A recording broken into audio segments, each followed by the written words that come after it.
I've been teaching, coaching, and mentoring professionally now for 10 years, and one topic that frequently turns up is that of shadow work. So, specifically in this trio of lessons, we're going to look at the shadow that is cast when we think of the word enemy. In other words, by studying the psychology of enemy making, what is it that we can potentially reveal not just about them, but also about ourselves? And we all do it. It's a natural capacity that exists inside of us all.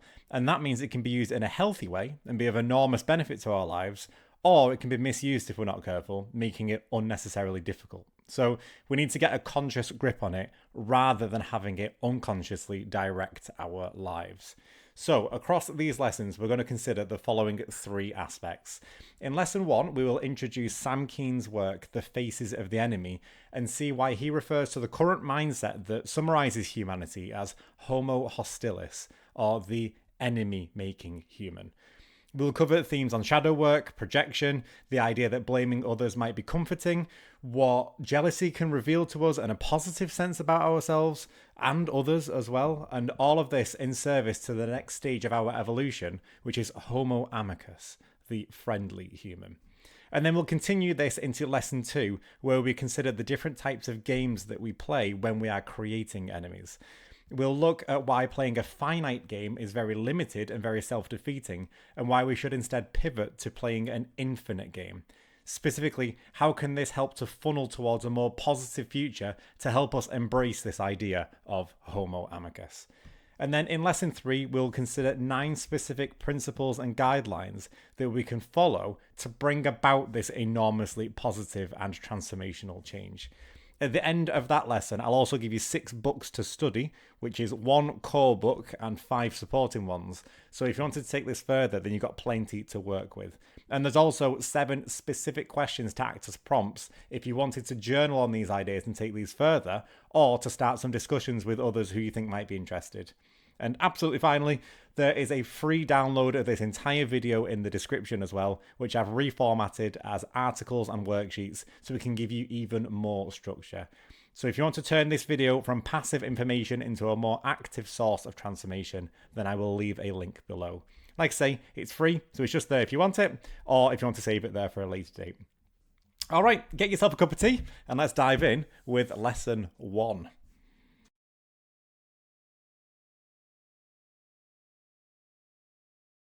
In the beginning, we create the enemy. Before the weapon comes the image. Every confrontation starts in the imagination first. Before any words are said, before fists are thrown, before weapons are used, we need a point to direct ourselves towards. We need an enemy to fight against. So in this video, we're going to explore the idea that we don't just wait for an enemy to appear, but instead actively create one. Because by inventing an enemy, we can feel more certain about who we are. And in a distorted way, an enemy helps me to define myself and my identity. Exactly who I am and who I am not, regardless of how accurate the conclusion actually is. And I'm going to frame this absolutely enormous topic in 5 stages through Sam Keen's incredibly eye-opening work, which is called The Faces of the Enemy. I hope that shows up on the screen there. And I'm going to drop in a fair number of quotes too, because he's got a really beautiful way with words. So in short, Sam Keen argues that we have progressed from Homo sapiens, which is rational human, to Homo faber, which is tool-making human, to Homo hostilis, the hostile species, which is the enemy-making animal, to hopefully in the future, Homo amicus, which is friendly human. And our immediate focus is on step 3, specifically what is happening internally that encourages us to make enemies. What is this enemy making process and what is it trying to achieve? What do we gain by doing this? Who is Homo hostilis? So, as we said earlier, before a fight can begin or a war can be fought, there needs to be an enemy to fight against. And if there isn't a clear and obvious enemy to focus on, our tendency is going to be to create one, an us versus them dynamic. If I'm this, then they are that. If I'm good, they're evil. If I'm kind, they're malicious. If I'm the hero, they're the villain. And if needs be, we will imagine them into existence, which is exactly why Sam Keen says that truth is the first sacrifice we make in order to belong to any exclusive group. And by peeling away the truth, we move away from logical and rational thought back into mythological thinking. We resort to a hostile imagination that divides the world in two, like we've just seen, good versus evil, hero versus villain. And in defining who the enemy is, it helps us to define ourselves. Now, obviously, it's not the best method and it's far too simplistic, which causes a lot of problems that we see around us, but it does have a functional purpose of helping to give us an identity.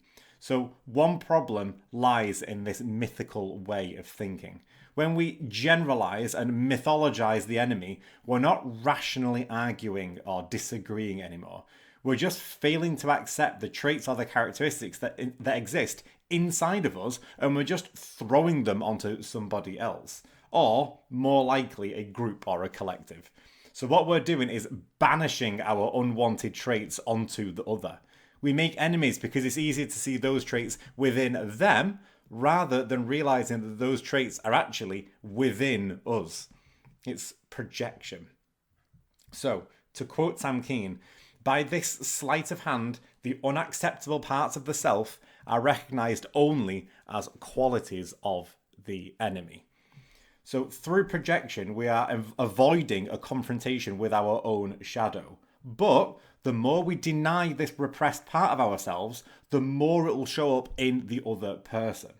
I can see that there's unfairness, unkindness, and arrogance in the world, but I treat people fairly, with kindness, and I'm very humble, so it can't possibly be me. It must be them.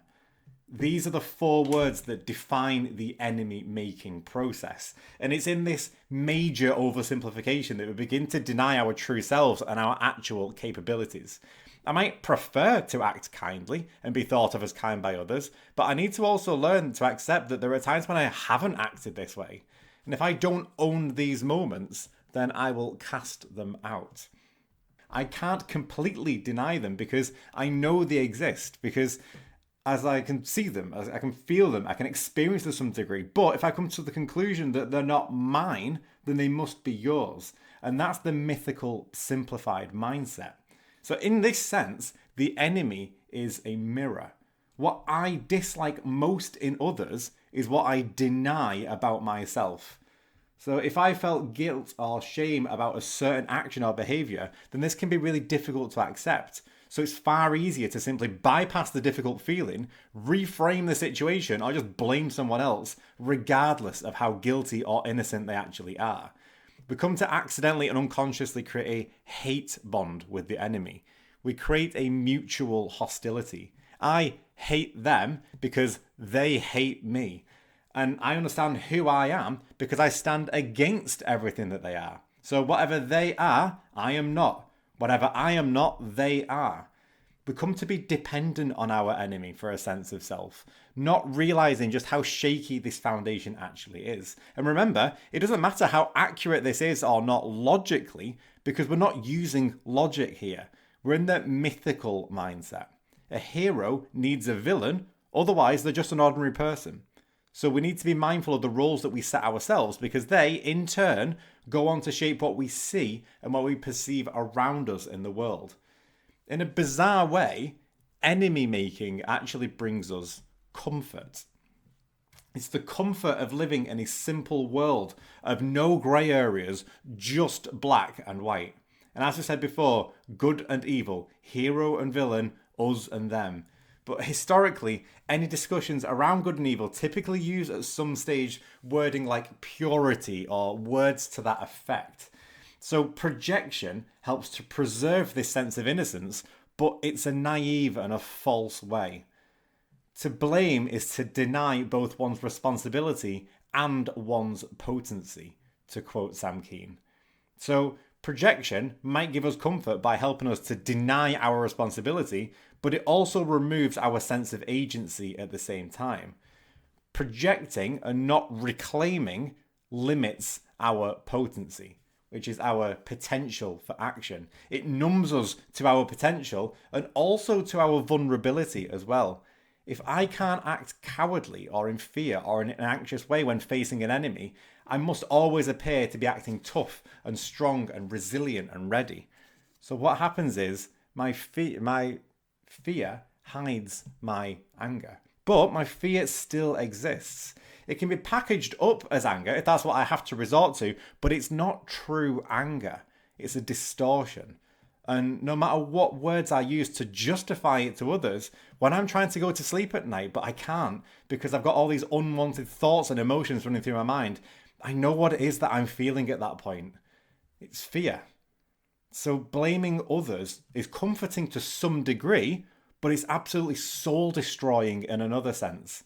And if the enemy is a vague threat rather than a specific act that has been done to me or against me, by a specific person at a specific time, then I need to be prepared for any enemy at any time. So we put our defenses up just in case. And when we move from particulars to the abstract, we realize that there's actually not much comfort to be had at all. There's just defenses and tactics and plans all the time. So when we feel empty and burned out, it can be useful to understand what it is they're actually burned out against. What is the boundary that we've put up and that we're wasting time and energy defending? Where could that energy be better spent? Where am I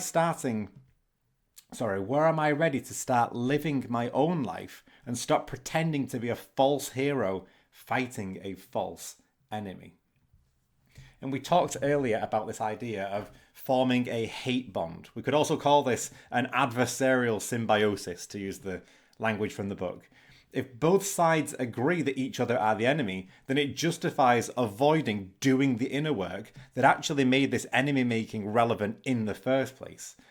All we're doing here is reinforcing the defense mechanism, which prolongs the fight, which makes life unnecessarily difficult. So to quote Sam Keen at length on page 27, we scapegoat and create absolute enemies, not because we are intrinsically cruel, but because focusing our anger on an outside target, striking at strangers, brings our tribe or our nation together and allows us to be a part of a close and loving in-group. We create surplus evil because we need to belong. So just to repeat that last line, we create surplus evil because we need to belong. And it's the need to belong that we need to learn to refocus on. The self rather than the other, the us rather than the them. And this is where this is extremely important again, because this projection, it must come from us. It might look like it originates in them, but it's us first casting out the quality only for it to then be hooked onto them. Their unfairness is my unfairness. Their arrogance is my arrogance. Their anger is my anger. We need to stop splitting the world into heroes versus villains, because when we stop to truly look at ourselves, we might realize that actually we're false heroes fighting a made-up battle that we created, and then we waste energy to continually justify. To what extent are they really the enemy? Are they really the villains? And that doesn't mean that we were secretly the villains all along, but it does open up a third option. Instead of creating conclusions and jumping to justify them, we can instead focus on questioning. So we can practice refusing the temptation to label ourselves in the world and instead focus on our actions that tilt us in one direction compared to another. To focus on the verbs and not the nouns. To look at our intentions and the behaviours that follow, not the rhetoric and the jargon which are used to persuade others and ourselves. And this is where we must ask ourselves some quite confronting questions. And I don't mean that abstractly. I mean, here are some actual questions to start considering and to what extent you're involved in this enemy-making process yourself. So firstly, identify the traits of your enemies and those that you dislike. What does this reveal about yourself? And which of these traits feel strangely familiar? Which of them have you been denying in yourself? And what do you secretly gain or secretly enjoy about having an enemy? And what are the words, phrases, or general language that you use that creates or upholds this us versus them divide? And come back to these at the end of the video. Even if you only answer one of them, you'll be making good progress away from that mythical mindset and towards a more holistic approach to life. So one final quote and question from Sam Keen feels appropriate at this stage, and this is taken from page 177. The proper stance for us is commitment to the discipline of questioning. If we don't yet know new answers, we can at least refuse to be hypnotized by old questions. Our addiction to the old question, how can we defeat the enemy and be secure, is moribund. The question that must become an ultimate concern in our time is how may we reduce our enmity?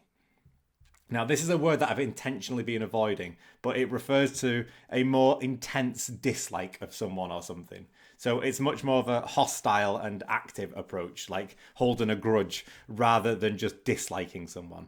And the word in here is also important as well. I just want to draw your attention to it. It's to reduce, not to eliminate.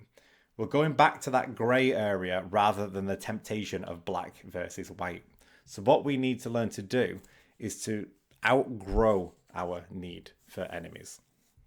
Just to try to tidy all this up to make this a bigger picture. We can do this by looking inwards first rather than outwards. By looking at what we've pushed into our shadow, consciously or unconsciously, and starting to own our feelings of guilt, fear, vulnerability, anxiety, and resentment, amongst many others.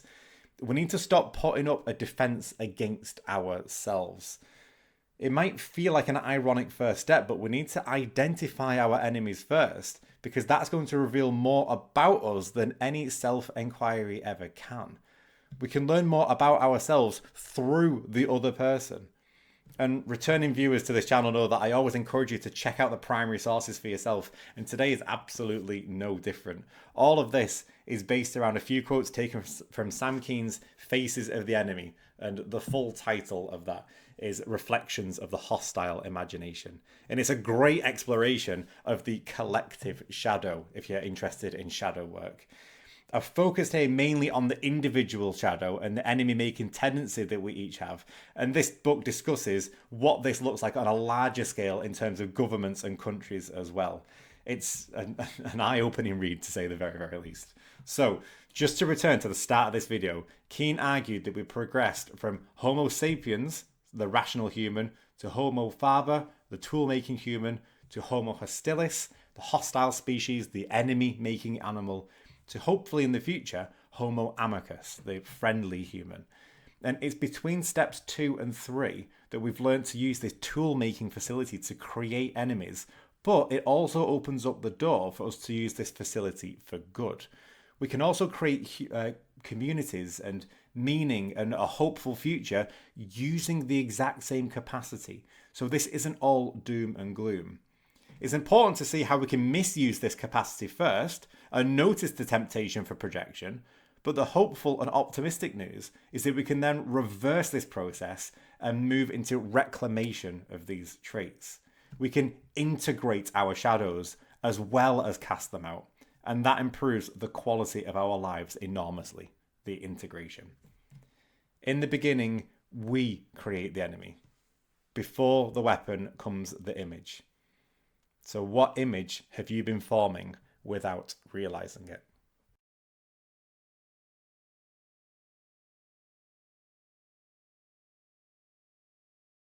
We've already covered the topic of the enemy-making capacity that exists inside of us all. So in this lesson, we're taking the discussion around the psychology of the enemy further by applying some of the rules from this unique little book, which is Finite and Infinite Games by James Carse. And the subtitle for this book is particularly important as well, a vision of life as play and possibility. So we'll focus on this a little bit later on. So we're going to consider the difference between a finite and an infinite game first, and then apply that to the enemy-making tendency that we've already begun exploring, and then discuss a wide range of quotes taken directly from this book. And there's a lot to be hopeful and optimistic about on the individual level, and this can act as a practical guide of moving away from Homo hostilis, the enemy-making human, and towards Homo amicus, the friendly human. And the key point to address is this. How we find ourselves in the future will be decided on which type of game we decide to play. So, firstly, we have finite games. Finite games are played for the purpose of winning. With that in mind, they need clearly defined rules and boundaries and agreed upon endpoints so it's clear who is the winner and who is the loser. Depending on the game, players might compete for titles or for recognition or for power or for resources and so on. And once someone wins, the game is over. Now, this is important because it means that the meaning of a finite game is externally defined. The success depends on how others judge your performance and also what the rules are in the first place. This also means that you can't play a finite game alone. It's always played in a specific place and with those specific people who are playing the specific game at that specific time. These finite games only work when the rules are clear and fixed, so you can't just change these rules mid-game. If we apply this to our discussion on the enemy, then a finite game requires opposition. It requires someone to play against, which might be an enemy to defeat or to outshine, or just to show superiority towards.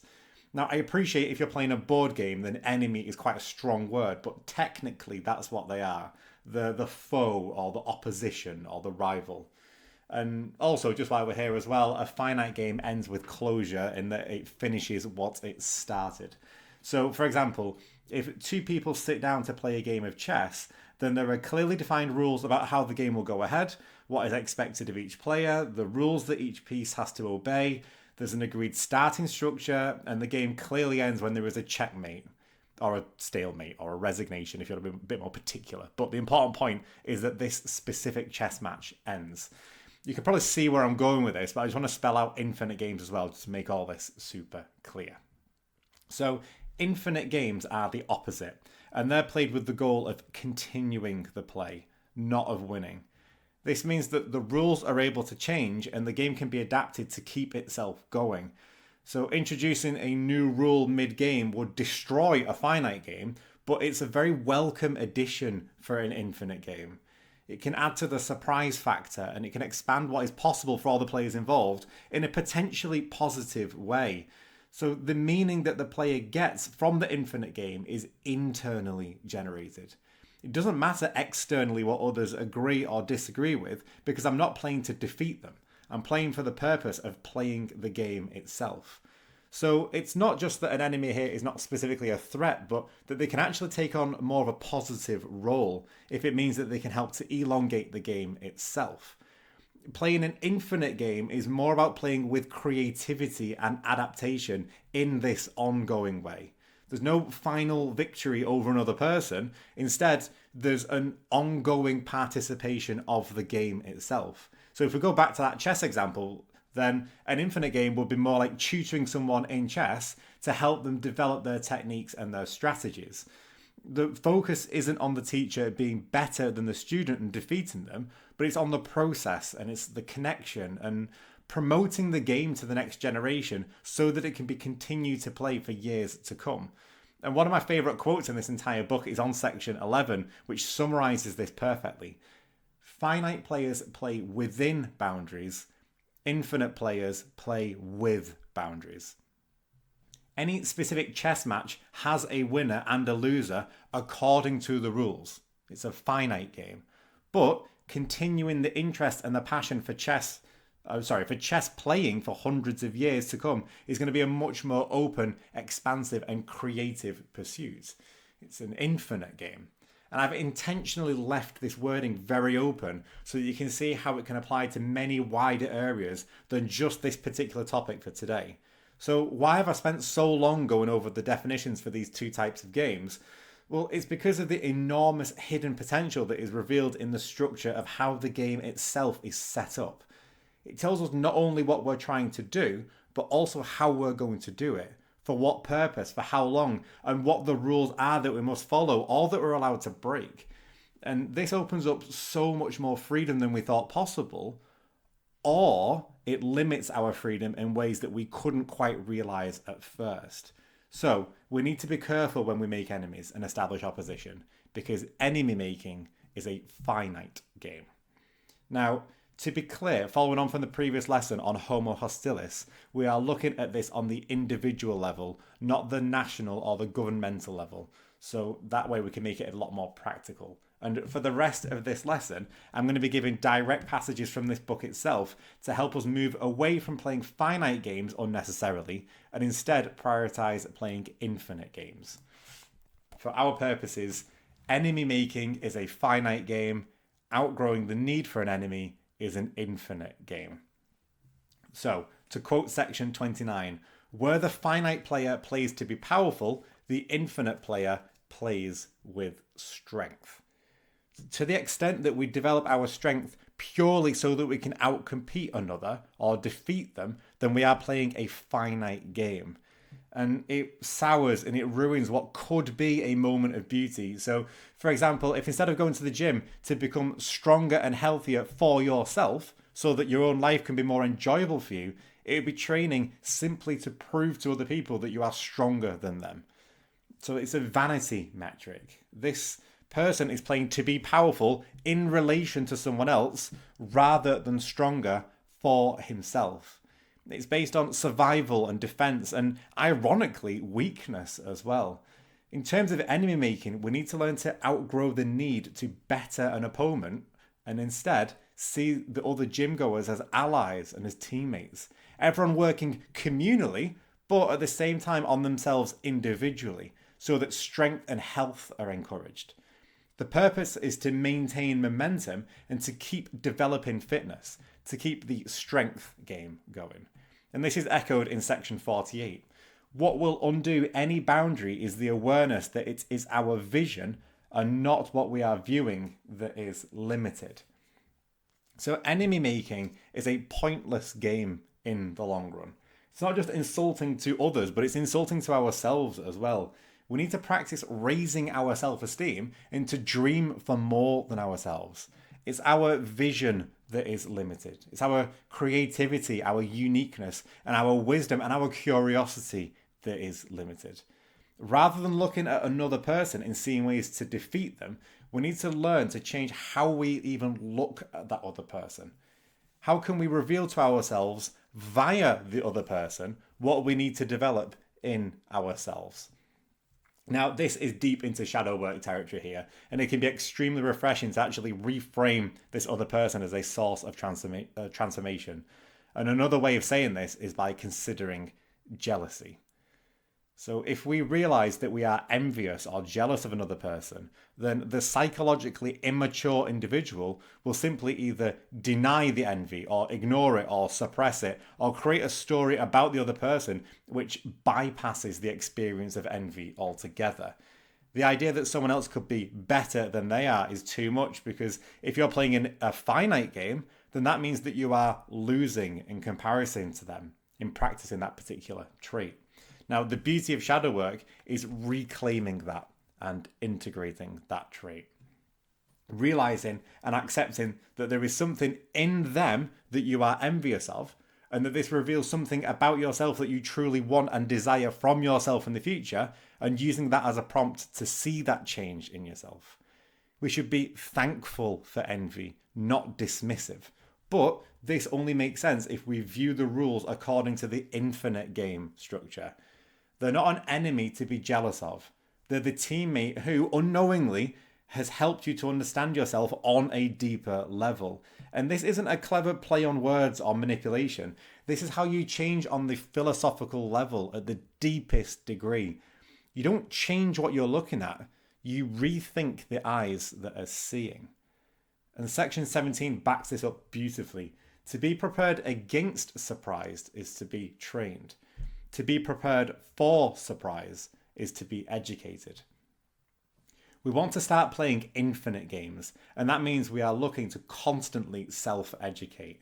We don't need to be constantly putting up defenses and barriers all the time and wasting energy defending them against the opposition.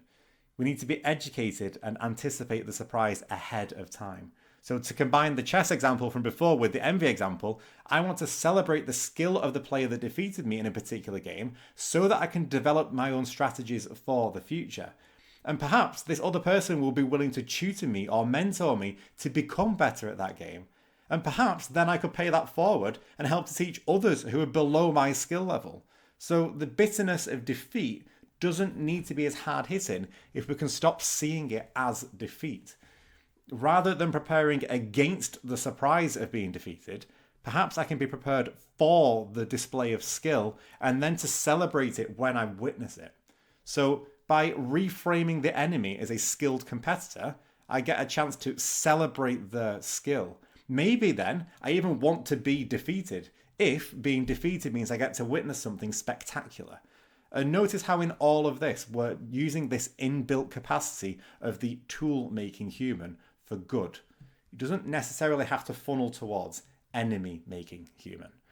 So taking this thought a little bit further with section 24, the joyfulness of infinite play, its laughter, lies in learning to start something that we cannot finish. We can delight in the defeat by thinking about how far it can actually progress myself, others, and humanity on a wider scale. So imagine how dull the Olympic Games would be if the focus was simply on defeating the other athletes. Instead, notice how much higher the esteem of the Olympics can be held when it is focused on witnessing the highest human potential across so many disciplines. And then in 4 years' time, seeing what was an incredible world record already being broken by an even more incredible display. That's an infinite game being played across decades. And even if no records are broken, we can still delight in seeing the athletes push themselves to their absolute limits. The joy is in the continued performance, not the moment of winning or losing. We don't need to explain why we enjoy witnessing this, but we just simply need to notice the experience of enjoyment itself. We need to move away from explanation and toward narrative. So to quote section 73, explanations settle issues, showing that matters must end as they have. Narratives raise issues, showing that matters do not end as they must, but as they do. Explanation sets the need for further inquiry aside.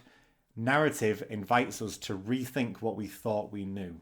So going back to the enemy creating tendency, the focus often drifts towards explaining why I'm right and they're wrong, how I'm good and they're evil, how I'm the hero and they're the villain.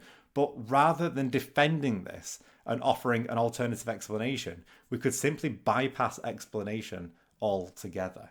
We need to learn to embrace narratives and storytelling, and this opens up the doorway for new ways to think about the future and also our past as well. Like the jealousy example, it's not about explaining why we aren't in fact jealous at all, but rather accepting that and seeing that as a catalyst for our growth and our development. Thanking the enemy or the opposition rather than trying to defeat them. And a defeat for them might be satisfying for us in the short term, but is ultimately a long-term slow defeat for ourselves because we'll stifle who we could become. Now, as you can probably tell, I could go on about this book for a long, long time. It's wonderful and it develops this theme much, much further. But I'm going to offer one last quote here just to tie it back to shadow work. And it concerns something that we never particularly want to look at physically or emotionally or mentally or spiritually, but we can't deny it. And that is the topic of waste. So section 90. The more waste a society produces, the more unveiling that waste is. And thus, the more vigorously must a society deny that it produces any waste at all. The more it must dispose or hide or ignore its detritus. Now, let's replace society with the individual to help make this practical, and then we can reread it then. The more waste we produce, the more unveiling that waste is, and thus the more vigorously must we deny that we produce any waste at all. The more we must dispose or hide or ignore our detritus. So instead of dumping our baggage unfairly on the enemy, perhaps we need to rethink about what it is that we're dumping in the first place. Waste is only a problem if we're playing a finite game. It reveals to us what type of player we are, and if we don't like it, so if we don't want to be considered losers of the ethical game, then we must do something with the glaring problem before other players see it. Now, we can try and explain it away all we want, but we know that's irrelevant. Waste isn't a result of what we have made, it is what we have made. So we need to change the narrative. In enemy making, rather than dumping our emotional and psychological waste onto them, we need to take a good close look at what this waste actually is, what it actually contains, the potentially good and the potentially bad, and then we need to reclaim what is rightfully ours and integrate it. And this is the call of shadow work, the unconscious self. And as I said earlier, the subtitle for this book is A Vision of Life as Play and Possibility. There is no element of possibility within the enemy game other than victory or defeat, because it is a finite game. So there's certainly no play available either, because this is a serious game played by serious players.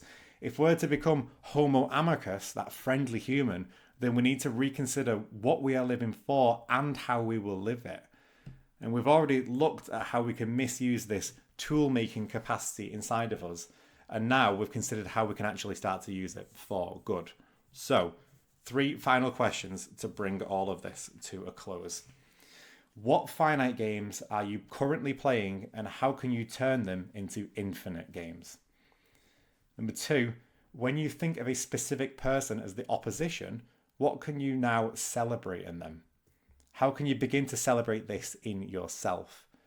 And number 3, what is one piece of waste that you've dumped onto another person that you'd be willing to take back? And how might this waste be turned into fertilizer to promote your own growth? In case it's not already obvious, I highly recommend this book, Finite and Infinite Games by James Cass.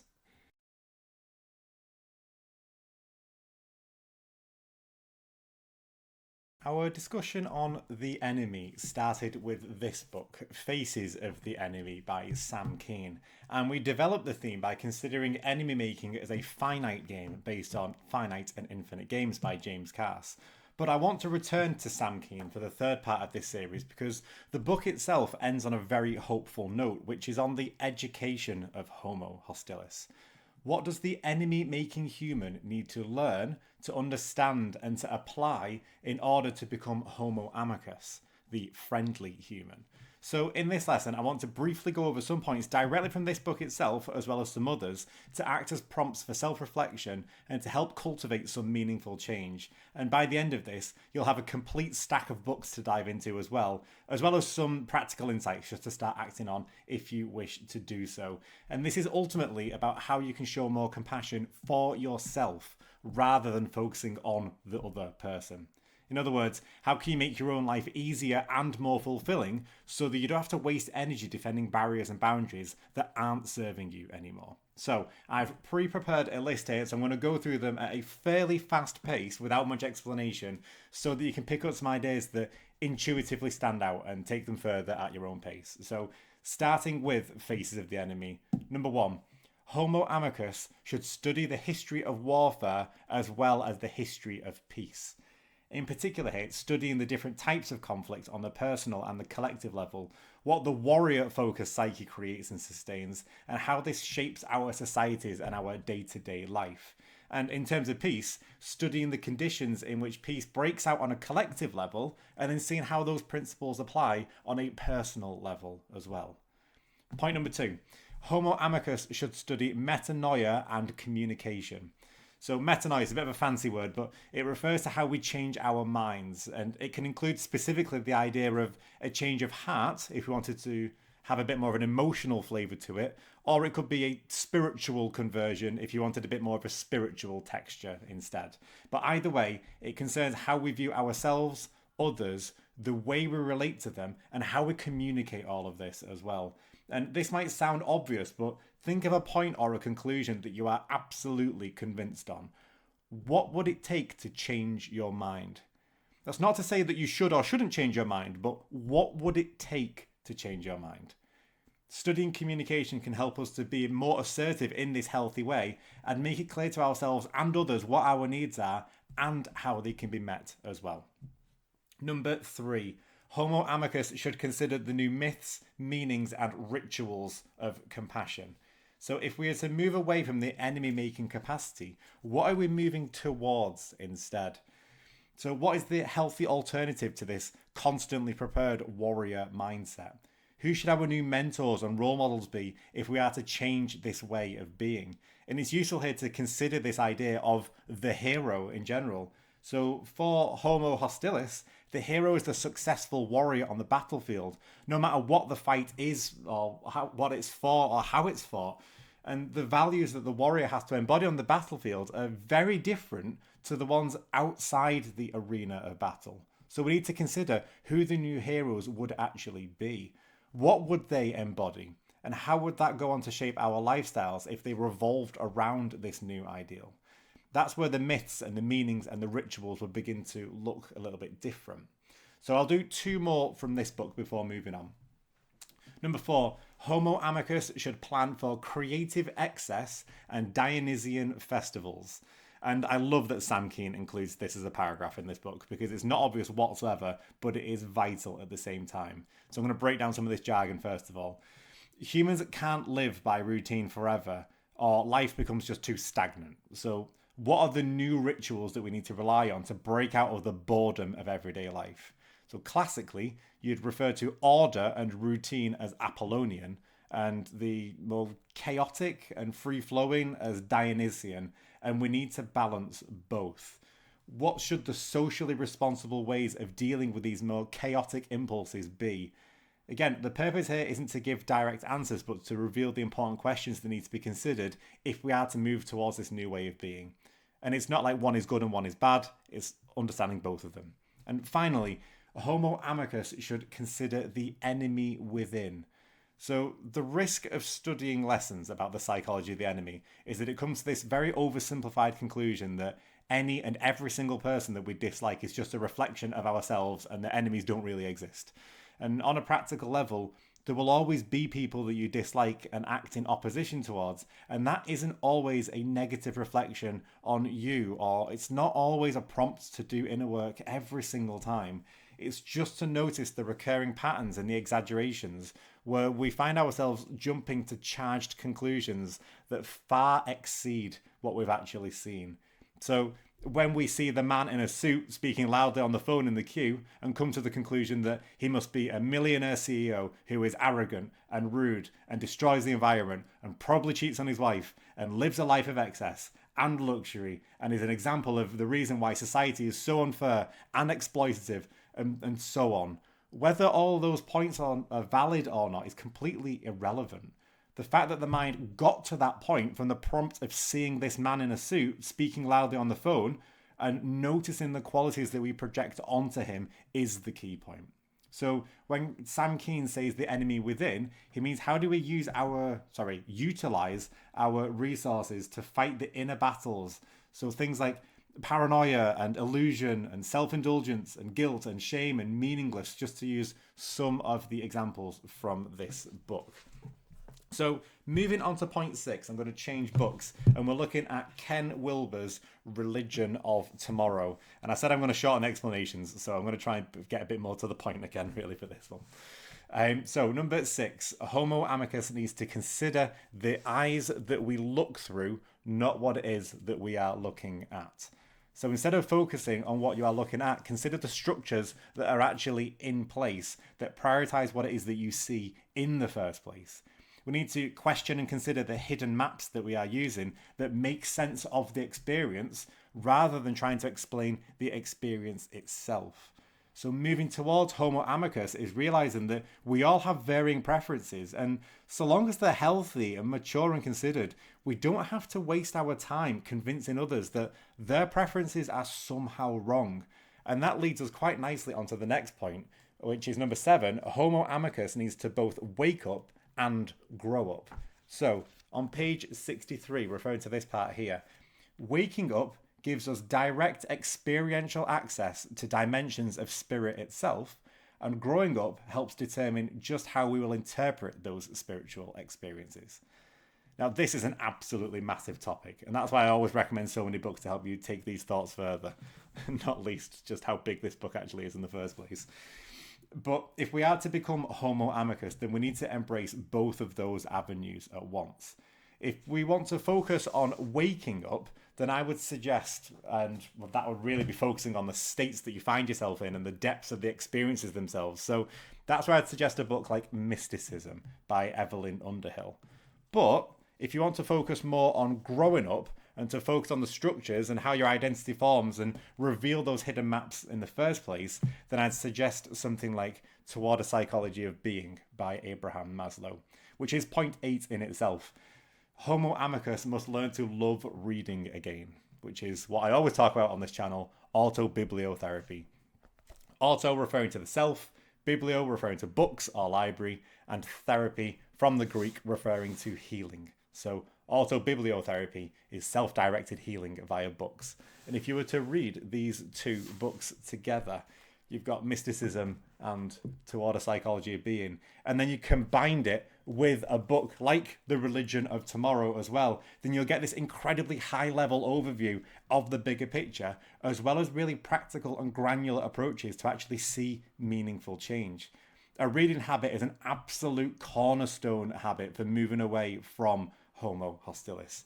It's hard to maintain hate bonds with enemies when you genuinely outgrow the need for them to be an enemy in the first place. And it all begins with self-education. And our final point brings us back full circle to Sam Keen, but this time it's in his other book, which I'm going to refer here, which is Fire in the Belly. Homo amicus must pursue spirited and virile action, to quote page 245. So let me just get that on here. I can show you this little section just here. Reflection without social action, the inner journey without the practice of virtue is sterile, and vice versa. Introversion and extroversion are the yin and yang of a balanced life. Now, we've undergone a huge exploration here on the psychology of the enemy, but we ultimately need to do something about it. We need to understand what type of person we need to be and then consider what it is that that version of ourselves is doing. Rather than preferring one over the other, so introversion over extroversion or reflection over action, it's realizing what is the appropriate time and the appropriate season to prioritize one over the other and then act wholeheartedly and decisively. And Sam Keen's final words in this book are just so simple and they're so relevant to this as well. In the end, there are only two rules. Remember yourself, practice compassion. And now that I think about it, they amount to the same thing. And I can't think of a more appropriate way of ending this lesson than that. So there's 6 books to get you started on this journey if we also include Finite and Infinite games from the previous lesson. So just to be super, super clear on all this, we had Faces of the Enemy, we had Finite and Infinite games, we had The Religion of Tomorrow, we had Mysticism, screen's getting a bit full, we had Mysticism, we had Toward a Psychology of Being, and then we finished it all there with Fire in the Belly. This will give you an unbelievably comprehensive guide to this entire process, but even just 1 or 2 of these would be enormously beneficial. So, with all that in mind, go on your journey and explore and be kind to yourself. Stop to reflect when it's appropriate to do so, but always make sure that you're making meaningful progress towards a fulfilling future. Exactly what Sam says. Remember yourself, practice compassion, and be prepared to start this journey all over again once you've completed this stage. All of these books will be your friends and your guides on this journey, and if and when you need me, you know where to find me. I'm going to be on here at Mr. Clark's classroom. So, with that in mind, best of luck on your journey, fellow aspiring Homo amicus.